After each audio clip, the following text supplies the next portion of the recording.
incredibly impressive showing this week at the Players' Championship, putting yourself in contention to win. If you could just start off with some thoughts on how you're feeling right now after a great week. Yeah, I mean, a little disappointed. You know, it was just a tough morning to play golf in general. It would probably be one of the harder days that we'd had if it was this wind direction. So, yeah, committed to every shot I hit.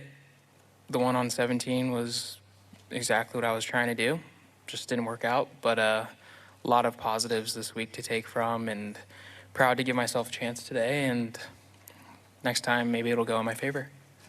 Perfect. We'll go right into questions. We can start with Paul in the back here. JJ, it looked standing on 17T that maybe you were deciding between clubs or just had a convo there. Can you kind of take us through kind of what you were thinking of hitting on 17 and your thought process there? Yeah, I was never thinking anything other than an 8-iron. We were warming up on the TrackMan this morning in a similar direction and getting kind of dialed in with what kind of shot I'd have to hit to fight the wind and carry the number that we're needing. And it was just kind of like a nice chip 8-iron, and pulled an 8-iron. And even after Rory hit a 9, I mean, he's easily a club longer than me. And I don't know if I flighted it too well, but it just went through the wind. I couldn't even tell where it was going to be. I didn't know what to tell it, like sit, go. If anything, I was leaning more towards go. But it was a great shot. It was probably 6, 7 feet left of the pin, just perfect if it was the right distance. And I couldn't believe it was long. And, you know, that's just wasn't my luck of the gust, I guess. JJ, we'll come over here to Gary Smith. JJ, you talked the other day about what you have proven to yourself since last year in Detroit and the way you've played since then. Do you feel even more strongly now, despite this loss, and that you're on a great track right now? Yeah, totally. This is probably the best golf I've played maybe in my career, like consistently. Had a chance to win at Sony, had a pretty good chance to win at Cognizant, had a chance to win this week. But yeah, to go from where I was a year ago today, or to start the week, yeah, I'm pretty proud of where I've, been able to dig deep and kind of get some self-belief and get some confidence to play some good golf. So yeah, a year ago, this was the first cut I made all season. So now I'm lost in a playoff. So kind of a big flip there. Joel, go ahead. JJ, going into a morning like this, are you nervous? Are you excited? Can you just talk about how you were feeling this morning when you got to the course? Yeah, it just felt like a never-ending week, honestly. I was hoping to get home last night to see my wife and kids.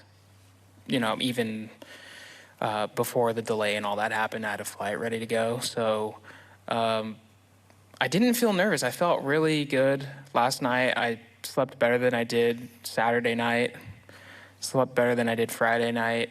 But then when I got to the tee, I was like, ooh, it kind of hit me. Whereas when I played with Rory Saturday, I was pretty nervous, especially being one back. And I was nervous all night, or anxious. But then when I got on the tee, and I was just ready to go. Same way with the round yesterday. I was super nervous the night before, in the morning.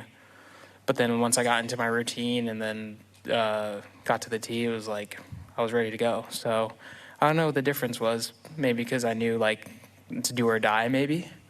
But yeah, I mean, I think it was my first tour playoff, so nothing but positives to take from it. Taylor?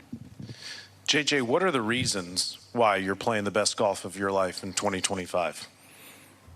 I think we talked about this earlier this week. I kind of have a different perspective on things as far as golf has been my life ever since, maybe college and stuff, and turning pro and, climbing the ranks and trying to, make a living at this. And, I have like a 4-year-old now and a 20-month-old, 2 girls. So I just kind of, golf isn't everything anymore. And it's easy to kind of just let golf be golf. And like, it's not the end of the world if I play bad. It's not the end of the world if I play great. Like, it's just golf. And I've heard people talk about that, and I never really grasped it. Like, even when I had my children, it was still like, oh, now I got to really play well because it's, I got to provide for them. I got to make sure everything's good. Like, and I think that's where I kind of flipped the switch on my attitude last year, where I was playing really poorly. And I was thinking to myself, well, if this is my 8th year on tour, if this is how I'm going to go out, like, then this is it, kind of in the midpoint of the season. I said, just, go out and grind your butt off, dig deep, and try, if it's meant to be, you keep playing out here, it'll happen. And that's kind of when it happened. When I started playing better, I didn't really care so much. I was kind of content with, if things were to end, like, this is how it'll be, and I'll be happy with it. I got my family, and I've had a successful career, and that kind of helped me flip a switch mentally. Bob. On 16, what were you trying to do on the second shot? Did it, were you trying to carry it to the green or to the front, and then how tough was it? And also, if you could just comment on, you're back in the Masters after this. Yeah, we were definitely just trying to run something up to kind of where I hit it yesterday, kind of left of the green, and I kind of pushed it a little bit, and I was,